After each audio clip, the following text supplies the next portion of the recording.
connected. Afghanistan. That question sparking a lot of to citizenship for illegal immigrants already living here in the U.S. Already, the White House is arguing that there will be a financial benefit to this. But here is an unnamed administration official telling Reuters news service today that the cost of such a change would be about $54 billion. However, the revenue increase would be $66 billion, adding, quote, bringing people to a path where they can be taxpayers is obviously going to be more of a plus than allowing the status quo to continue. Joining me now is Alfonso Aguilar. He's the executive director of the Latino Partnership for Conservative Principles, and Francisco Hernandez is an immigration attorney. Hello, gentlemen. Hello. Hi, how are you? Doing well. Mr. Aguilar, let me start with you, because it appears that we now have a bit of a clue into what the president will talk about today. He's going to argue that turning these 11 million illegal immigrants that are thought to already be here working in the United States will have a big boon economically for the country. In fact, he says it's to the tune of $66 billion. What do you make of his argument?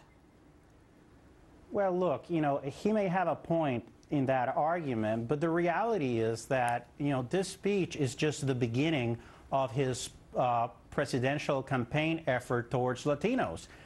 He hasn't done anything to advance a serious discussion on immigration. He had promised Latinos that he would deal with immigration the first year of his administration, and he didn't do it.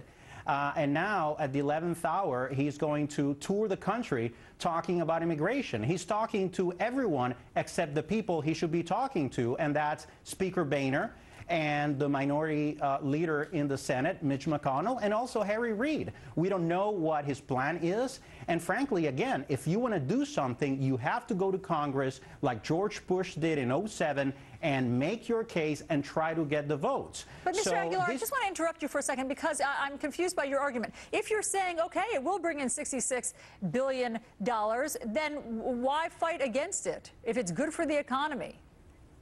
No, I'm not fighting against it. I think we should. I think the majority of Americans, including the majority of Republicans, want Congress to work on immigration. My point is, and I think this is the story, is that this president is going to use immigration politically. This is not about immigration policy. This is about going after the Latino vote. He knows that Latinos are very upset with him because he didn't meet his promise to them, and he's making all sorts of arguments, but he's not going to Congress, to the Republican leadership, to find consensus and do something on immigration. Mr. Hernandez, your response to that?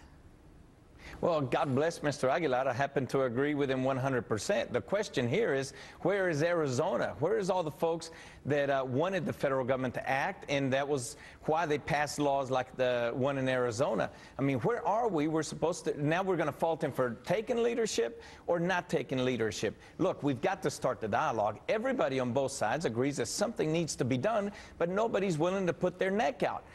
We're assuming that he wants citizenship, but we know that's not going to happen. And clearly, yours and my Social Security retirement benefits depend on these 11 million people who would start contributing. But do they? I mean, let me just challenge you on that, Mr. Hernandez, because basically the CBO has said that they take issue with Mr. Obama's $66 billion figure, because they say that it appears to be an overreach, since the 2007 report from them, the CBO, estimated that 50 to 75% of the illegals here already pay federal, state, and local taxes. So where will this $66 billion additional money be coming from? But not Social Security, and you got to remember, a lot of these folks work on a cash market basis, where the employers are in fact taking advantage of the situation and not paying in the taxes. So there's a huge number that's not being accounted for, nor is it being taxed. Yours and my Social Security benefits, again, depend on it. So guys, we can bring them out of the shadows and have an orderly life. We don't have to have citizenship. All really they want is an ability to work here legally, and then we'll know who they are. And you can see there the president walking down the stairs of Air Force One there. He's just arrived. Mr. Aguilar, if you're both agreeing, it seems as though the only thing that you just don't like how the president is going about it, but it sounds like you're saying something must be done with these 11 million folks who are already here, and in fact, it would economically be good for the country. Well, I think the majority of Republicans are willing to do something constructive. I don't agree with the way he's going about it. I think he's just not doing anything. This is all for show. These are all theatrics to say that he is starting a dialogue. How are you starting a dialogue if you're not willing to sit down with Speaker Boehner, with Mitch McConnell, and have a conversation? You know, George Bush in 07. I'll tell you what. Go ahead, Mr. Hernandez. Respond to that. Well, I'll tell you what, because talking to them got the DREAM Act killed, and we've got kids who were brought here through no fault of their own, who failed strictly because of politics. The DREAM so when Act, the sitting down with the other side doesn't work, you've got to take it to the people, and that's what elections are all about. That's why we have an election every 4 years. Yes, Mr. Aguilar? Those are Democratic talking points. The DREAM Act was a political ploy.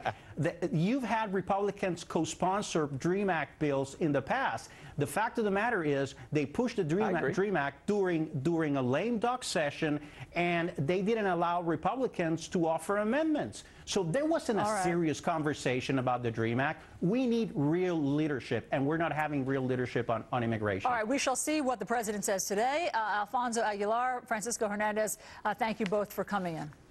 Thank you. Thank you. All right, we have new developments in 3 minutes on the story that we broke here yesterday, how the federal government is